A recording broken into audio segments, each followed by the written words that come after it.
Welcome back to Space Case. Today we are going to go ahead and read Chapter 3.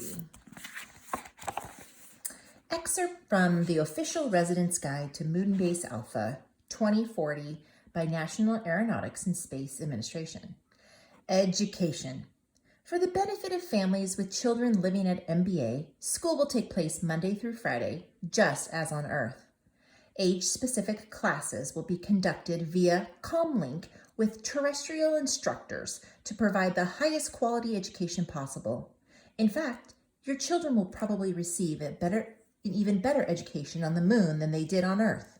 NASA has recruited the finest, most effective teachers to lead classes, and your children's education will regularly be supplemented with lectures by NASA's specialists in dozens of different fields, ranging from mathematics to biology to engineering. Since your children will be living on the moon, they'll be at the forefront of scientific research, so there's a chance they might even learn some groundbreaking information before anyone on Earth does. Chapter 3, Bloodthirsty Gelatin. Lunar Day 188, breakfast time. School was canceled because of the crisis. Back on Earth, I would have been thrilled for a sudden day off, but on the moon, a day without school is even worse than a day with it. This isn't because I really love school. I don't. It's because at MBA, there is nothing else to do. I couldn't use my newfound freedom to go surfing or mountain biking. Instead, I was cooped up in the same place I always was, but now without anything to occupy my time. Which placed me in a bizarre situation of begging my parents to let me attend school. Please, I pleaded, I don't have to go all day, only a few hours. Oh, I'm sorry, Dad said. Nina gave a direct order. Come on, can't I just take one class? No, you're not going to school today, and that's final. My teachers all work out of their homes, I argued, and I'm not doing anything, so why can't I just Comlink them and take my classes? Nina wants all links left open for communication with NASA, Mom replied. My whole family was now in the mess hall having breakfast, or rather, Violet was having breakfast. The rest of us still were too shaken up. I had tried to eat a rehydrated cinnamon bun, which is one of the best space foods we have, but my stomach was so jumpy that I only managed a few bites. Many of our fellow Moonies seemed to be having the same problem.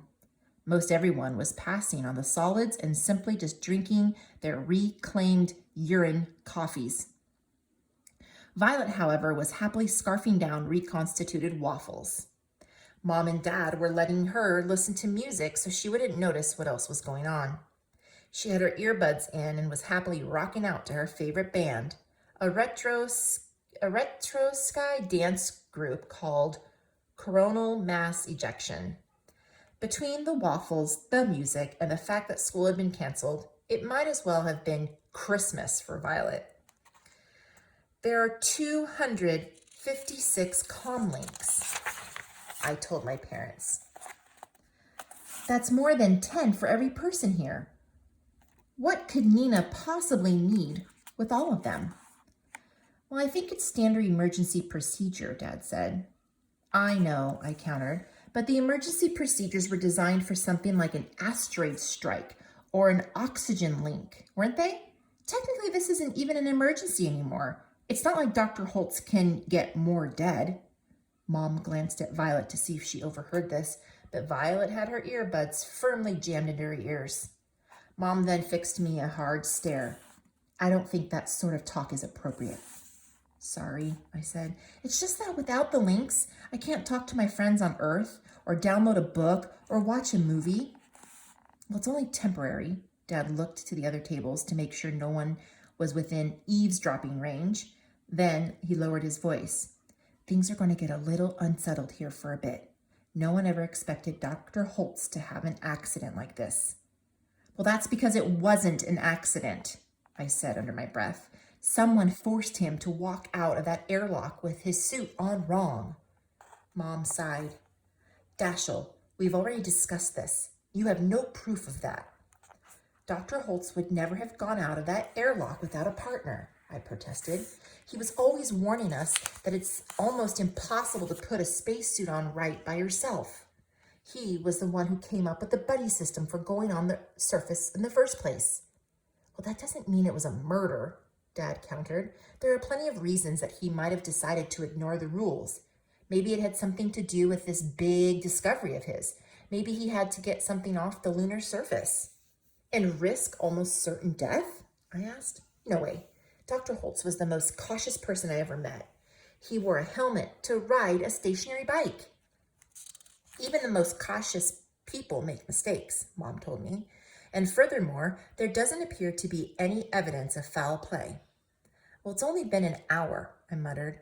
I'm sure some will turn up. Mom and Dad exchanged one of their concerned looks. They'd been doing this a great deal that morning, like they were far more worried about me than they were about Dr. Holtz. Dad said, Dash, you're a smart kid. You're very mature and precarious for your age, and we love that about you. But sometimes that brain of yours works a little too hard to see patterns where there might not be any. Dealing with the death of someone close to you is always difficult, Mom added. We all have our different mechanisms for confronting a tragedy like this. I'm not making this up, I snapped way too loud. Everyone in the mess turned towards us, so I had to lower my voice again. You didn't hear Dr. Holtz in the bathroom last night. If you had, you would be just as sure as me that this wasn't an accident. My parents recoiled from me.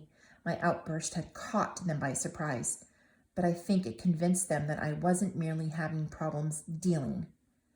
Well, if this was a murder, Dad said, then you're right. Some evidence ought to turn up. But if none does, I'll drop it, I finished. Well, there's something else that you should know about Dr. Holtz that's important, Mom began, but she didn't get to finish.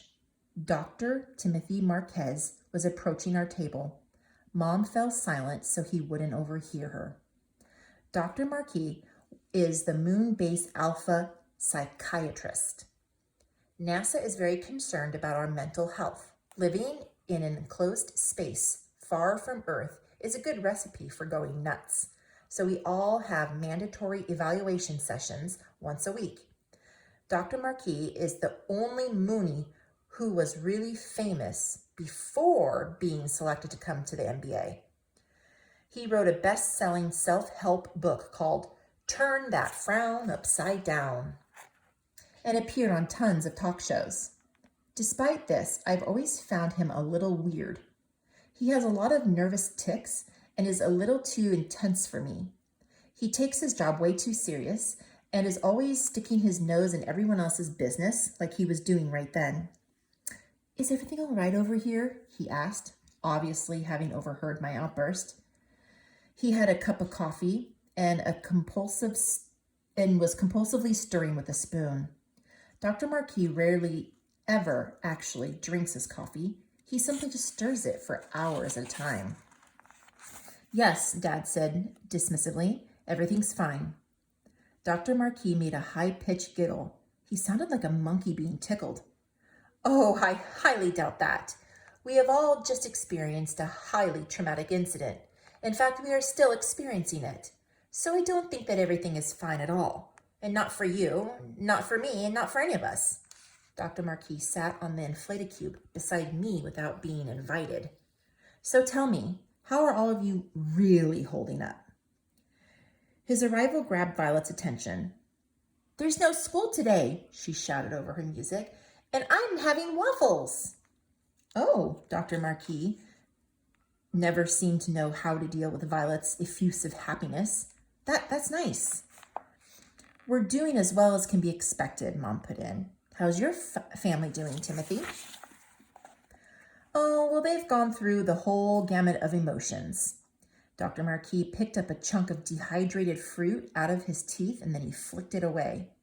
Shocked, disbelief, grief, anger, you name it. He looked to me. Roddy had a tough time himself. He's in the rec room right now, and I'm sure he could probably use a friend to talk to. Well, that's a great idea, Mom said. Well, is it really? I asked, not so convinced. I think it'd be good for you to talk to someone your own age right now, Dad said. Besides, we still have to break the news to your sister, and it might be the best if we did that on our own. He nodded to Violet, who then returned to obliviously devouring waffles and listening to her music. I nodded understandingly and got up. Dr. Marquis didn't. Perhaps I could be some of assistance with young Violet, he said to my parents. It might be nice to have a professional around to help cushion the emotional blow. Thanks, that would be very helpful, Mom said, although I wasn't sure if she really meant that. When you live in an enclosed space with only 22 other people, you can't ever really afford to offend anyone. I went to the drink station, poured myself a cup of reclaimed water, and I headed to the rec room. Although it would have been faster to go past the moon-based gym, I looped around the long way instead. In truth, MBA isn't that big.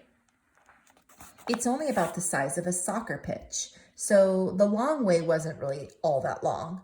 But more important, it took me past the main airlock. MBA has a simple design. It consists of two octagons, one large and one small. You guys remember I showed that to you at the beginning? So you have one small and then one larger one here. Okay. The large octagon is the residential area. The apartments, gym, kitchen, and communal bathrooms line the outer wall, with a control center, greenhouse, and rec room in the center. The small octagon is the science pod, where experiments in biology, chemistry, geology, astrophysics are conducted. The science pod is attached to the northwest corner of the main building. From above, MBA looks like a large stop sign with a smaller one growing on it like a tumor. My route first took me between the science pod and the control center. Almost every adult on the base works in one or the other, so on most days they would have been hives of activity. Today, both were almost empty. Only Dr. Janke, one of the biologists, was in the science pod absently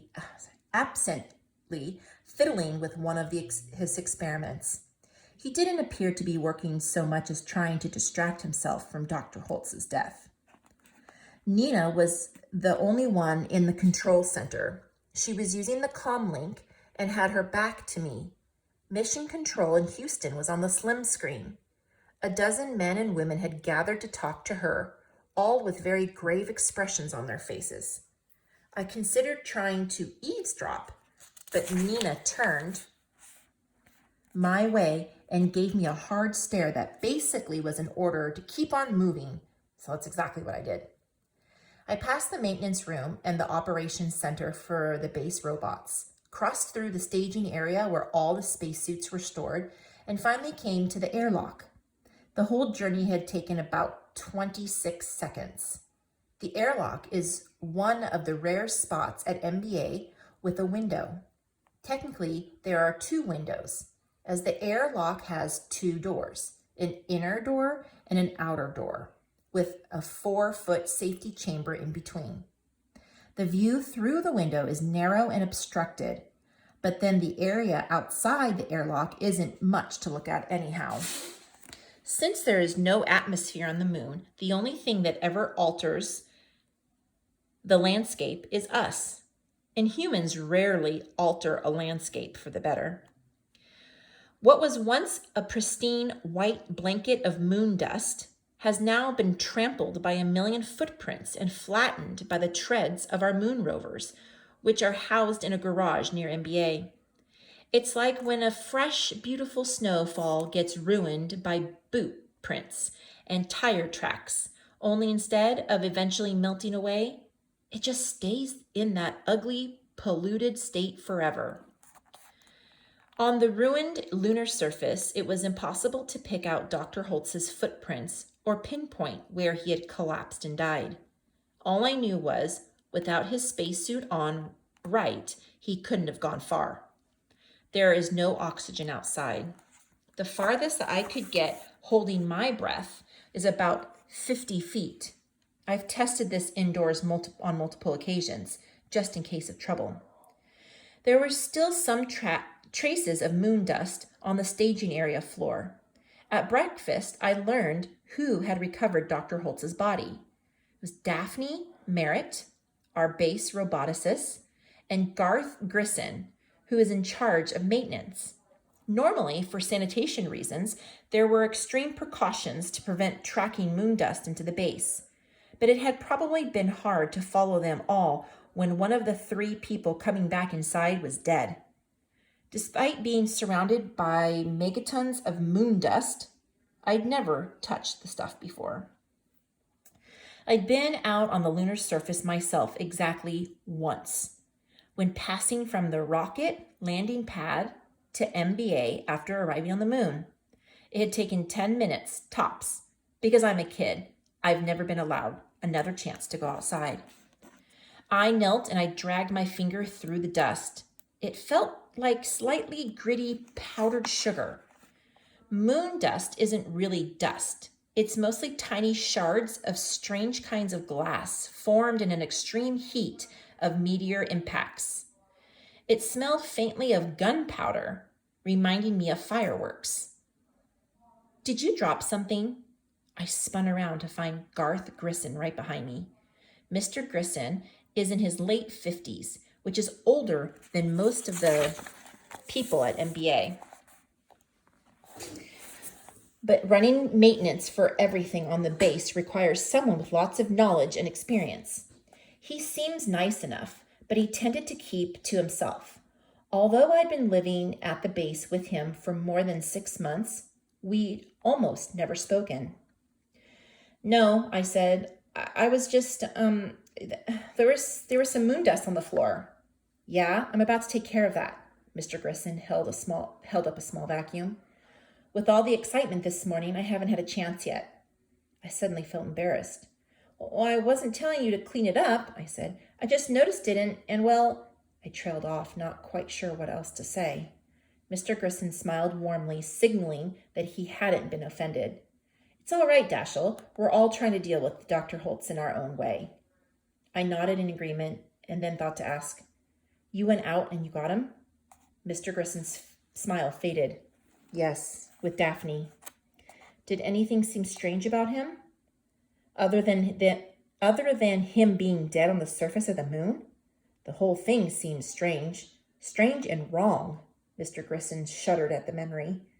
Was he... I began, but before I could get another word out, Mr. Grisson cut me off.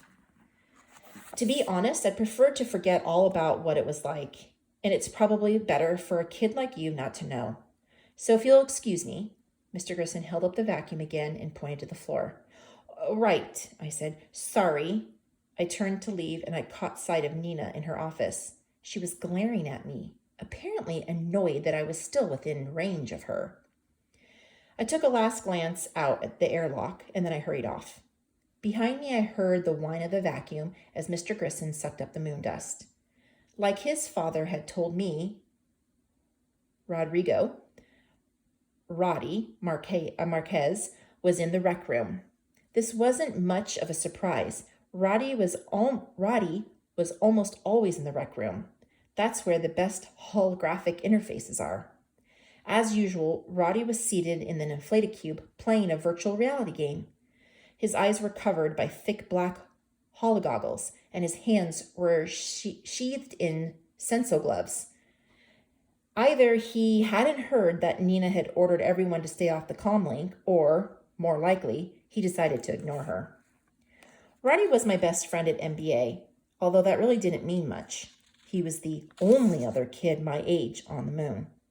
Back on Earth, we probably wouldn't have been friends at all. Roddy was a decent guy, but our interests are completely different. He's what we call a vayer at my old school, short for virtual resident, a kid who spends nearly all his time in the computer-generated world. I've never really spent much time in a virtual reality myself. We didn't even have holographic interface at our house. Meanwhile, Roddy logged more than 10 hours a day online before he came to the moon. For that reason, he doesn't hate MBA nearly as much as I do. His life here is almost exactly the same as it was back on Earth. He spends as much time as possible jacked in and never goes outdoors. Roddy was so fixated on his game that he had no idea I'd entered the room. He was jerking about wildly, his arms extended, his fingers twitching like worms on a fishhook. That meant that he was probably playing a war game, blasting away with virtual guns. I tapped him on the shoulder. "Hey, Roddy, how are you doing?" "I'm in the middle of a raid here," he said curtly. Jack, if you want to... Hold on. Jack in if you want to talk. I mean, get on the game. I sighed. This was one of the problems of these VARs. They find talking in the virtual world more comfortable than doing it face to face. Still, I didn't feel like waiting around for Roddy to finish his game. Knowing him, that could have taken days. There were plenty of hologoggles and Sensa gloves stored on a rack on the wall. I slipped some on, sat on the inflated cube beside Roddy, and jacked into his interface. With a whoosh, and a dull gray wall of the rec room vanished, and I suddenly found myself in one of the most startling, beautiful landscapes I'd ever seen.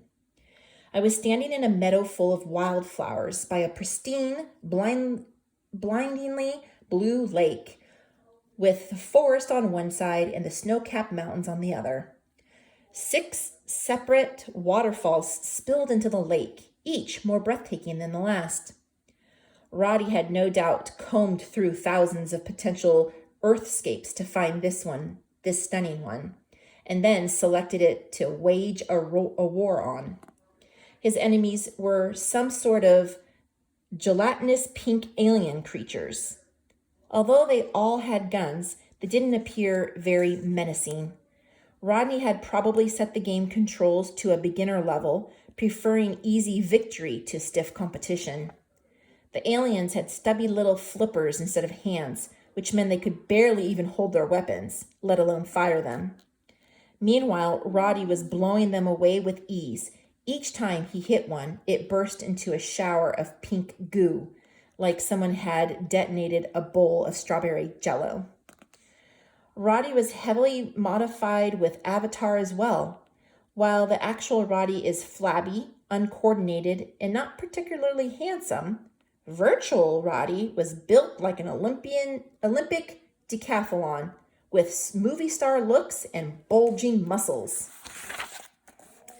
This was common for a Vayer. Several other avatars were fighting alongside Roddy, representing people back on Earth who were also playing. The men all appeared equally Olympian, while all the women looked like professional swimsuit models. I materialized right in the thick of things, at Roddy's side. Since I had never bothered to modify my avatar, it looked exactly like me. In real life, I'm 3 inches taller than Roddy. Here, I look like a dwarf beside him. His avatar's biceps were bigger than my head. My gun, some kind of bizarre machine gun bazooka combo, was half the size that I was. I didn't have a clue of how to fire it, but then I didn't have any desire to play pretend war anyhow. "What are we fighting here?" I asked. "Angry pudding?" Roddy frowned. "Don't be fooled by the appearance of these Googloks," he warned. "What they lack in agility, they make up for cunning and guile. Plus, one bite from them makes your brain dissolve into sludge." With that, he blasted 3 into smithereens. Their defense didn't seem particularly cunning to me. After the first got blown away, the other 2 simply froze and gibbered in terror, allowing Roddy to pick them off effortlessly. "We're not supposed to be using the comm links," I warned. "Don't tell me you bought that we have to leave them open for emergencies garbage. You want to know what the real story is?" Before I could answer, Roddy told me anyhow. Roddy is prone to rants. He's a smart kid. Unfortunately, he likes everyone else to know how smart he is. NASA is freaking out about Holtz kicking the bucket. They've told everyone back on Earth that this place is safe as can be. And suddenly our doctor's dead on the surface of the moon? The media will go nuts with this story, so NASA's trying to control it. That's why they want us off the links. They don't want us blabbing the truth to our friends before they can put out a press release with a nice, sanitized version of what happened. They say Holtz croaked because of a heart attack or something, not because he went out of on the surface solo like a moron. I frowned, annoyed at how Rodney was talking about Miss Dr. Holtz, and then I glanced at the avatars of the other players blasting the Googlox close by. So you're saying all this on an open link? Any of these people could be listening. Oh, they're not paying attention to us, and they don't even have an idea what our real identities are. For all they know, we are two yahoos from Podunk. Still, we should watch what we say. If you're right, well, of course I'm right. And if we spill the beans, Nina will want our heads. I'm not forcing you to stay on here. If you're so worried about breaking the rules, then why did you even jack in? Well, your father said that I should come check on you. Roddy laughed spitefully. Oh, of course he did. Rather than come check on me himself, he spun around and blasted 4 more aliens into oblivion. Well, go tell him that I'm totally fine. Are you sure? I asked. I tried to pick my words carefully, wary of saying anything classified. Thankfully, the other players all appeared distracted with blasting the enemy into pink smithereens. You're not upset about Dr. Holtz? Roddy's avatar shrugged, unmoved, which meant that the real Roddy had just done the same thing. I didn't really know him that well.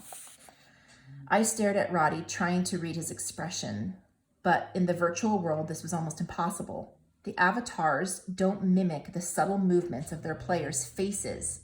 Instead, everyone always looks like they're posing for a magazine cover. I had no idea if Roddy was telling the truth or not. Well, I'm upset, I said. I think the whole thing's kind of weird. Roddy laid down a carpet of gunfire and took out a dozen Googlox in one sweep. Why is that? I decided not to repeat the story of overhearing Dr. Holtz's conversation that night before his death. Knowing Roddy, he'd be far more interested in my breaking the space toilet, and he would never let me hear the end of it. Instead, I brought up something else that had occurred to me. Living up here was Dr. Holtz's dream come true, I said. He worked his whole life to be on this mission, and then, only 6 months in, he does a solo outside without authorization? I can't believe he would take a risk like that. Roddy shrugged again. Well, he was kind of old. Maybe he was losing his mind. My great-grandpa is nuttier than a granola bar. He wanders away from home all the time. Once they found him at the zoo in his pajamas. Maybe Holtz was losing it too. I shook my head. There's no way. NASA screens all of us for any kind of mental issues, especially Dr. Holtz. They wouldn't have sent him up here if they had found that he was getting senile. No Googlox had attacked for a while. They appeared to be retreating. Roddy's avatar scanned the horizon carefully anyhow. Maybe Holtz developed something while he was here, some kind of space madness. Space madness? I repeated, failing to hide my skepticism. Yeah, Roddy said, like where you go bonkers from being cooped up here for too long. I could imagine me getting that, I said, but not Dr. Holtz. On your left, Roddy screamed. I spun around to find a horde of gelatinous aliens mounting a sneak attack. They hadn't retreated. They flanked us. I whipped my gun towards them and blasted away. However, since I wasn't very adept at a shooter game, I missed most of them and took out 2 of my fellow players by accident. They both stared at me as they winked out of existence. Smooth move, Roddy grossed. The Googlox closed the gap on me with surprising speed for creatures made out of instant dessert. Apparently, they were faster and craftier than I'd realized. The closest one leaped at me, opened its mouth wide enough to swallow me whole. Right before I could be plunged into a digestive tract, however, Roddy blew it away, and then he obliterated the rest, whooping with delight as he blasted them to bits. I even managed to get one myself. All around us, the aliens burst apart, coating us with droplets of pink goo. The moment Roddy vaporized the last one, a heavenly chorus swelled. Words appeared in the crystal sky over the mountains. Level 1 cleared. Prepare for level 2. You're going to have to be way better to survive the next round, Roddy warned me. I don't think Dr. Holtz had space madness, I told him. If he did, your dad would have noticed it, right? Maybe my dad did. He wouldn't have told us. He would have told Nina, and she would have probably kept it quieter than a Bosniakian snork. A what? A Bosniakian snork, Roddy repeated curtly, as though this was something everyone has always heard of. An alien species from the Andromeda galaxy re-owned for not making, an alien species from Andromeda galaxy renowned for not making any sound at all. Haven't you ever played Warp War? No. Really? Well, point is, if the word got out that Holtz, the guy who's supposed to be the world expert on human health and space, had gone psycho up here, it had been even a bigger story than him dying. A massive black eye for the whole space program. I mean, the only reason they let all us kids come up here was because Holtz said it was safe. And suddenly he turns to be a loony? Before you know it, Congress will want to shut this place down. I had to admit that was a pretty good argument. While the next level of the game loaded, I thought back to all the times that I had seen Dr. Holtz recently. He'd seemed perfectly fine to me. In fact, the night in the bathroom before he died, he sounded sane as could be, although he had laughed pretty maniacally while walking out. Had that been craziness, or had he just been really excited? The landscape around me suddenly vanished, and a new one appeared. Now I found myself standing next to Roddy inside of a Sistine Chapel. Words flashed across Michelangelo's famous painting on the ceiling. Prepare for invasion. I turned to Roddy, stunned. We're fighting aliens inside the Vatican? Yeah, he said with a grin. Malicious freeps, flesh-eating slugs from Neptune. This is going to be awesome. The slurping sound of something large and vicious came from the galleries ahead. 3 eyeballs on turquoise stalks poked around the corner, then narrowed angrily upon spotting us. Even though the enemy was fake, I felt a very real wave of fear. My fingers tensed on the virtual trigger. Before the attack could come, however, the image froze. I thought it was a glitch at first, the whole game walking up. But then I noticed that Roddy was still moving beside me. What the? He asked. Dashiell and Rodrigo. Nina's voice boomed throughout the chapel, echoing off the walls. I thought I made it clear that all comm links were to remain open. Roddy gulped, far more frightened by Nina than by the entire army of flesh-eating freaks. I didn't hear about that, he lied. Sorry, logging off now. His avatar vanished a second later. Logging off, I echoed. Wait 1 second, Dashiell, Nina told me. I want you to come see me right now. Where? In my quarters. Don't dilly-daddle. This is urgent. Okay, I said, then logged out of the game. The Sistine Chapel vanished, and all I could see was black. I pried off the hologoggles off my face, and I blinked in the fluorescent light of the rec room. I always find switching from the virtual world to the real one is a little disorienting.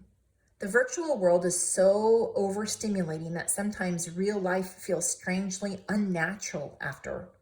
words. Voyeurs refer to this adjustment as the letdown. Roddy was still sitting on the cube next to me, frowning at his goggles. Well, that's just great, he muttered. Now, what are we supposed to do now? I have some books that you can borrow. Books? Roddy snorted with disgust. Big whoop. I started for the door. Where are you going? Roddy asked. Well, Nina wants to see me.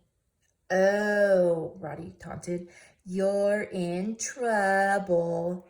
What'd you do wrong? Nothing, I said. Come on, Roddy told me. Holtz just bit the big one. It's a major crisis, and Nina wants to see you smack in the middle of it. She's not inviting you over for tea. You're definitely up a creek. I am not, I said, though the truth was, I really didn't believe that myself. As I headed out the door, I had the disturbing feeling that Roddy was right. I was in trouble. I just didn't know why yet.